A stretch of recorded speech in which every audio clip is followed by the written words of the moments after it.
a little behind. It's a feeling we all know.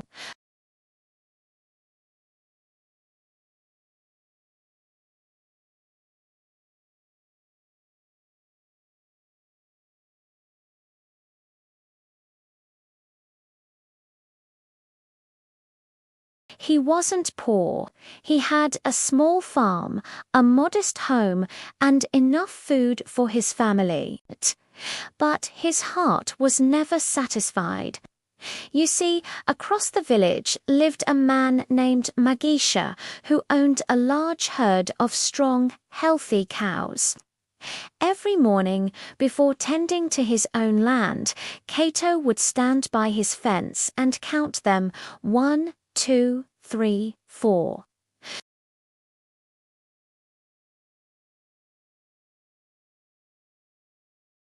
And while others admired them with joy, Cato felt a heavy knot in his chest.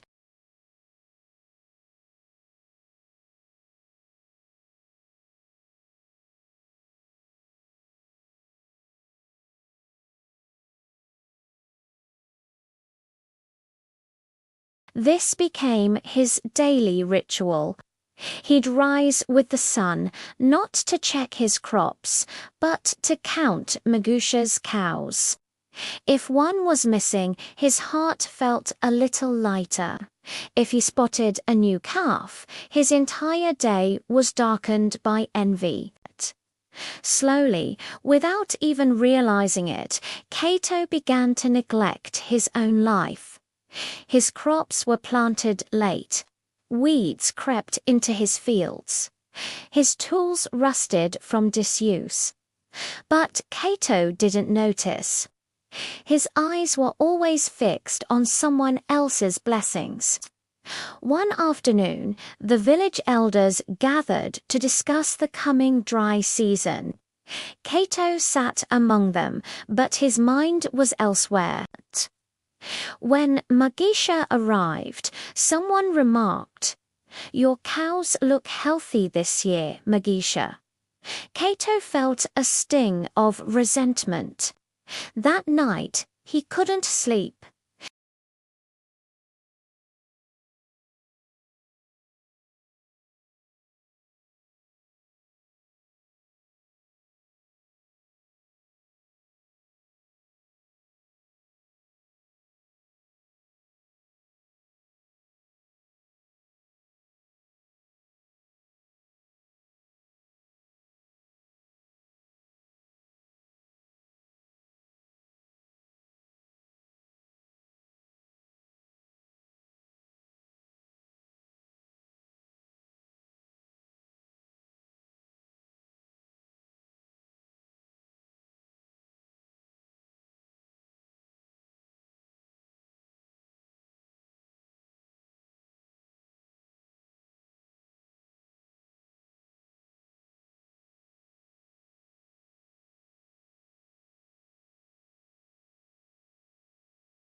Cato didn't listen.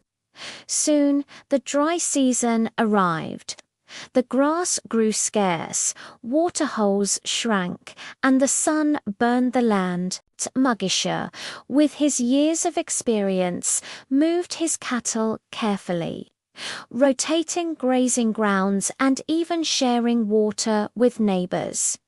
It was hard, but he was prepared. Cato, however, was not. He had failed to prepare.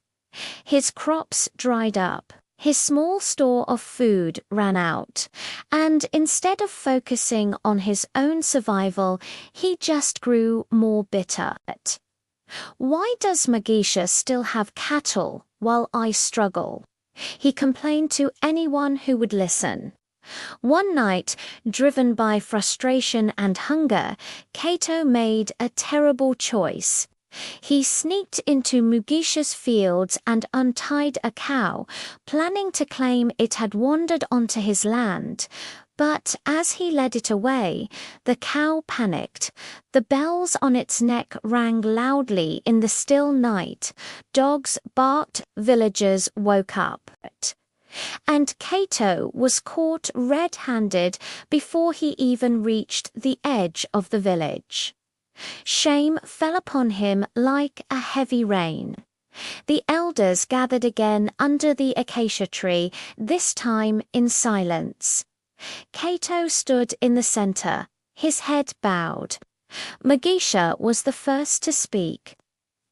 "I worked for many years for what I have," he said calmly, "but I also lost much before I gained anything."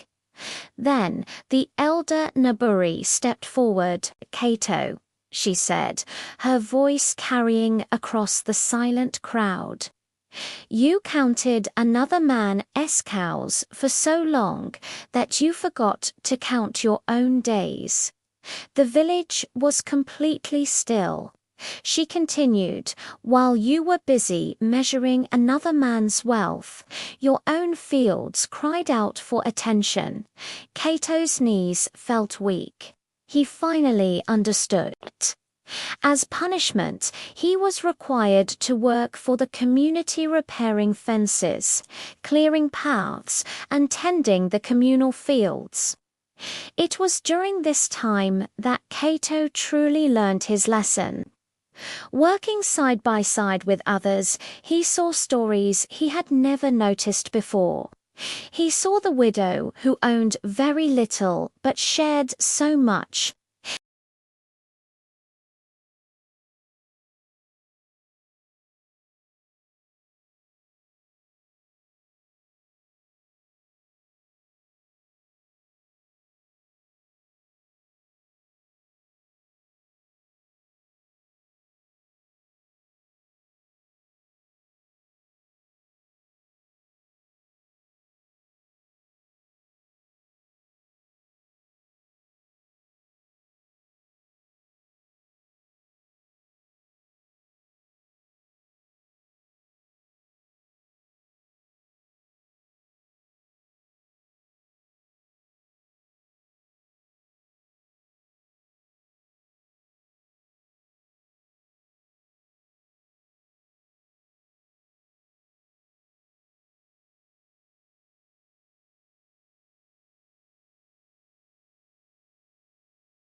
Later that year, a traveler passing through the village stopped to admire Mugisha's large herd of cattle.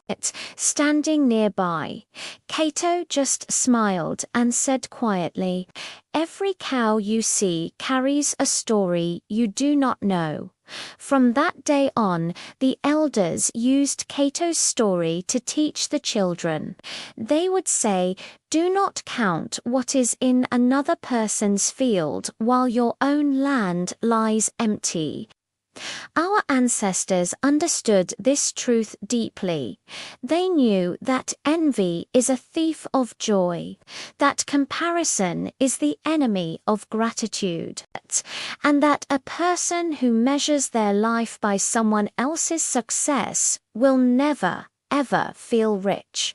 So, the next time you find yourself looking at someone else's life, their career, their relationships, and you feel that familiar knot in your chest, remember Kato, remember the man who counted other people's cows.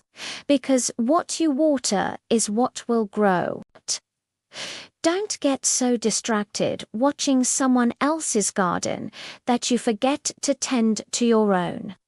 Your path is your own, and it deserves your full attention. Thanks for watching. If this story resonated with you, consider subscribing for more tales that make us think. See you in the next one.